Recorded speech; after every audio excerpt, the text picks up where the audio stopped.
Last topic of rural development जो है वो रह गया है, that is non agricultural activities की। एग्रीकल्चरल एक्टिविटीज़ के अलावा भी क्या है, रूरल एरिया को डेवलप करने के there are some non agricultural activities which are done.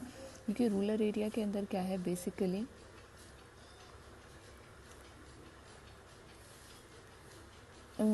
Agriculture ही क्या है किया जाता है, लेकिन एग्रीकल्चर के ऊपर ही क्या है, ज़्यादा से ज़्यादा पॉपुलेशन का फोकस होता है या फिर उसके ऊपर प्रेशर होता है। तो एग्रीकल्चर से पॉपुलेशन का जो प्रेशर है वो हटा कर किन चीज़ों को ऊपर कर देना चाहिए, जो क्या है नॉन एग्रीकल्चर एक्टिविटीज़ हैं उनकी तरफ। अब नॉन एग्रीकल्चर एक्टिविटीज़ ऐसी कौन सी है जिनकी तरफ किया जा सकता है, जैसे कि एग्रो, जो फूड प्रोसेसिंग यूनिट है,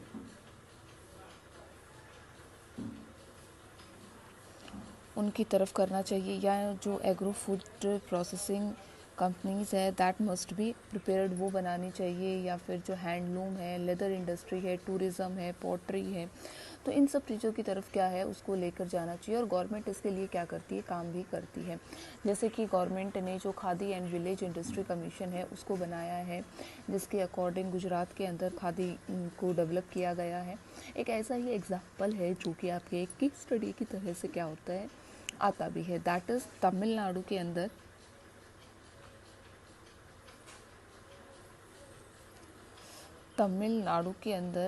वुमेन्स को क्या किया गया, एग्रीकल्चर सिखाया गया, जिसे कि क्या कहा जाता है, Tamil Nadu women in agriculture. Tamil Nadu के अंदर वुमेन इन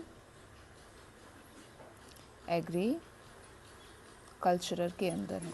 तो उसके अकॉर्डिंग इसको क्या बनाया गया, Tamil Nadu, N for Nadu and women's agriculture के नाम से, तनवा नाम से एक क्या है ये एसोसिएशन बनी, जिसके अंदर एक प्रोजेक्ट को इनिशिएट किया गया, जिसके अंदर वुमेन्स को ट्रेन किया गया, लेटेस्ट और जो डाइवर्सिफाइड एग्रीकल्चर की जो टेक्निक्स है वो क्या की गई, वुमेन्स को सिखाई गई। वुमेन्स को एक्टिवली इसके अंदर उन्होंने पार्टिसिपेट किया, उन्होंने प्रोडक्शन बढ़ाया और अपनी जो फैमिली की इनकम है उसे क्या किया, इंक्रीज़ किया। एट द फार्म वुमेन्स का एक ग्रुप था जो कि किसके अंदर था, तिरुचिरापल्ली रन के अंदर। वो एक एंटरमिनल जो ट्रेंड वुमेन्स है उन्होंने उसको सक्सेसफुली चलाया। उन्होंने वर्मी कंपोस्ट, जो क्या कहते हैं केचुए की जो खाद होती है, उसे क्या किया, प्रिपेयर किया और उसे सेल किया, जिससे कि उन लोगों ने क्या किया, मनी को अर्न किया। मैनी अदर फार्म्स जो हैं वो भी वुमेन्स ने सेल्फ हेल्प ग्रुप्स बनाए, अपने स्वयं सहायता समूह बनाए, थोड़ा सा क्रेडिट लिया, जैसे सोप मैन्युफैक्चरिंग की वुमेन्स ने, ठीक है, स्मॉल स्केल के ऊपर साबुन बनाने का काम, मशरूम को उगाने का, डॉल मेकिंग का। तो इस तरह के क्या किए उन्होंने, हैंडीक्राफ्ट्स के अदर जो प्रोफेशंस हैं उन्होंने डेवलप किया under the Tamil Nadu to develop the household sector जो था, जो वुमेन्स थी उनको उसमें ट्रेन किया। इसी तरह से ही एक और जो योजना शुरू हुई थी, जिसे कि 2014 के अंदर क्या किया गया था, स्टार्ट किया गया था इन अक्टूबर 2004 अक्टूबर के अंदर, जिसके अंदर क्या है, सांसद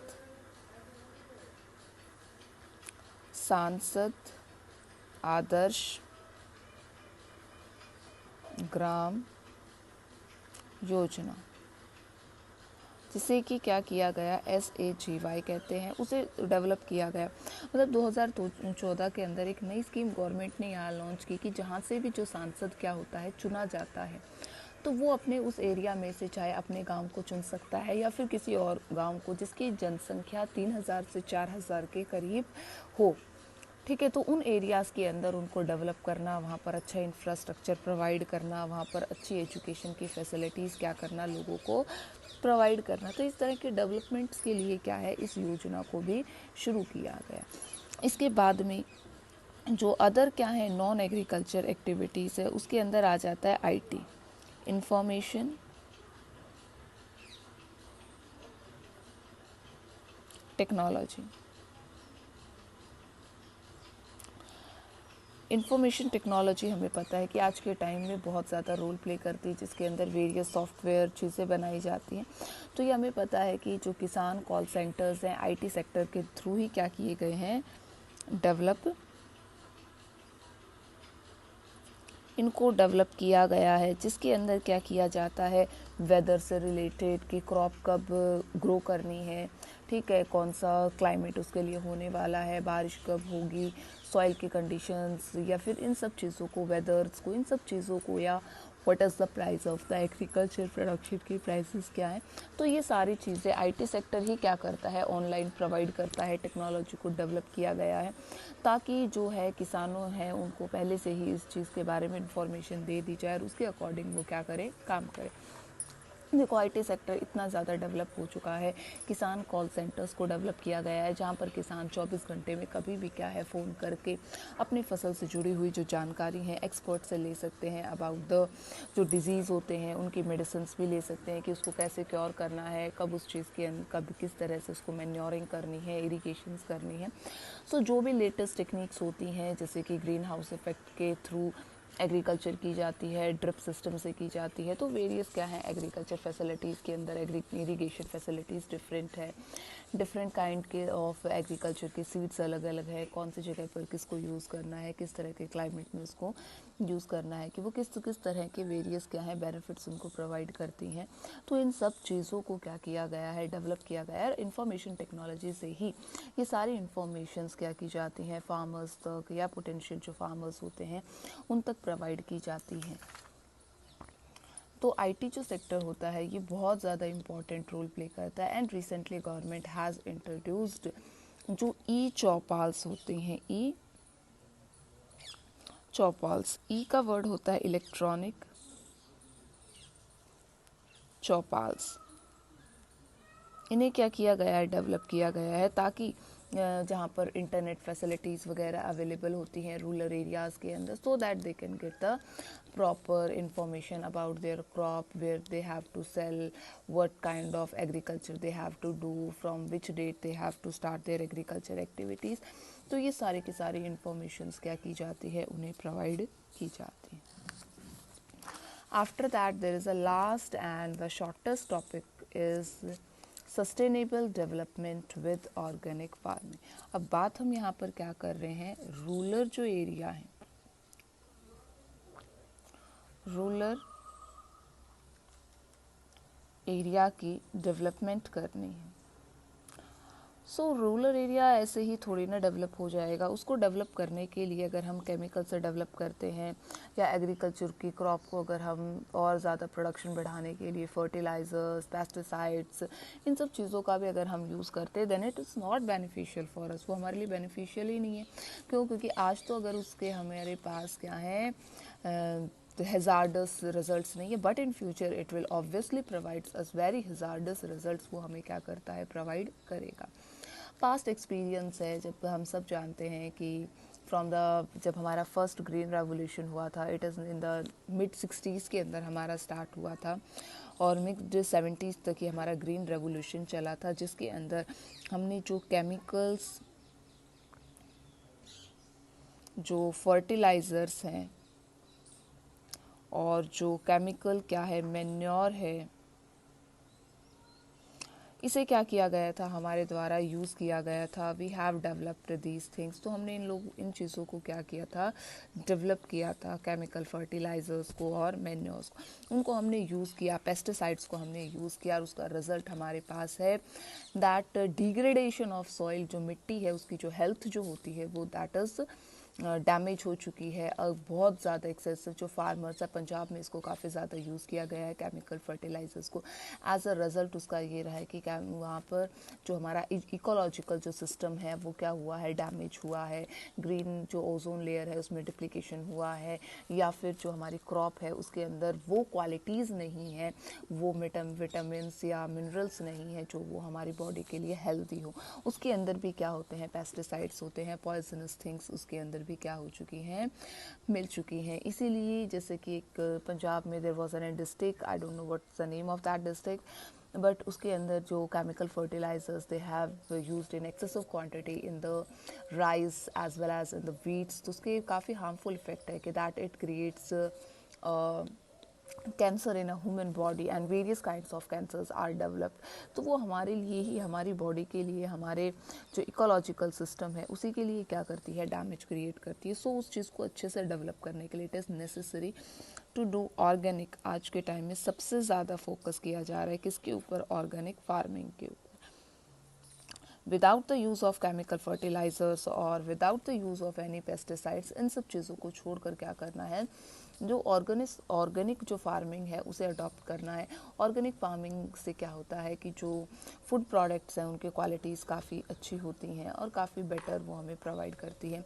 जस्ट लास्ट ईयर के अंदर भी आया था कि जो एमपी है, मध्य प्रदेश है, उसके अंदर ऑर्गेनिक क्या है, जो वीट है उसे क्या किया गया है, डेवलप किया गया है। लोगों ने क्रॉप ली है without the use of any chemical fertilisers और without the use of any pesticides. तो उस क्रॉप की जो प्राइसेस है वो ज़्यादा है, बहुत ज़्यादा एमपी के वीट की डिमांड की गई। क्यों?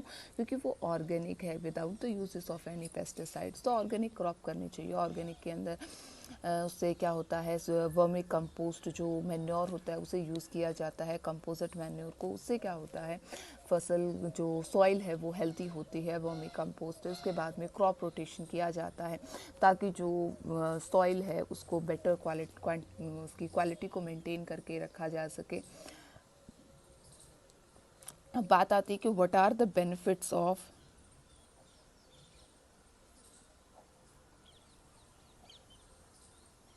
Organic farming.